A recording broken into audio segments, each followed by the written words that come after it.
Hi, this is Richard Fields with this week's Report from the Fields. The establishment commentariat is having a really hard time figuring out how Donald J. Trump managed to get elected president twice. The second time as a convicted felon with documented sexual peccadilloes and a record of a businessman that was littered with bankruptcies, and against a black woman that had much less personal baggage, other than using Willie Brown to gain entry into the halls of power and disposing of him unceremoniously after he was no longer useful, that is. Let me put forth an explanation that I have not heard elsewhere. Affirmative action.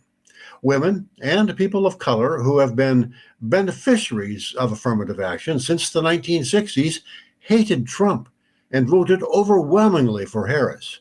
Men, particularly white men who have been effectively discriminated against by those affirmative action policies for the last 60 years, voted for the candidate who made it clear that he detested the concept of affirmative action and the accompanying diversity, equity, and inclusion, DEI programs. Trump, ever the transactional politician, immediately rewarded his male base by issuing executive orders that seek to root out affirmative action and DEI entirely.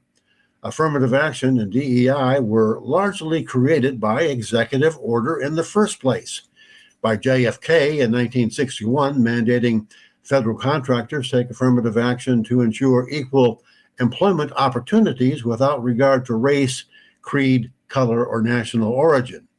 LBJ followed up with another executive order which prohibited discrimination on those bases. Discrimination based on sex was added shortly after. From a libertarian perspective, there is no morally defensible reason to defend discrimination on any of those factors. But discrimination based on ability and the willingness to work hard is eminently defensible. The U.S. has a long history of legally discriminating against racial groups and women, pretty much like every other political jurisdiction in the world at that time.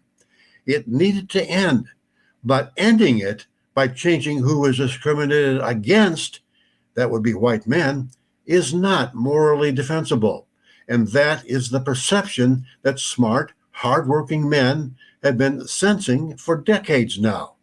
They don't like it. That's why they voted overwhelmingly for Trump.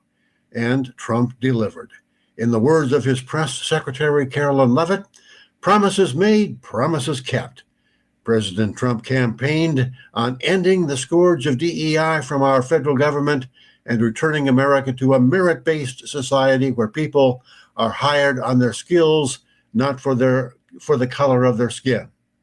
On this issue, it's hard to make a moral argument against Trump. On immigration and tariffs and a myriad of other issues, it's easy. We'll be sure to point those out in future issues of Reports from the Fields. I'm Richard Fields. See you next week.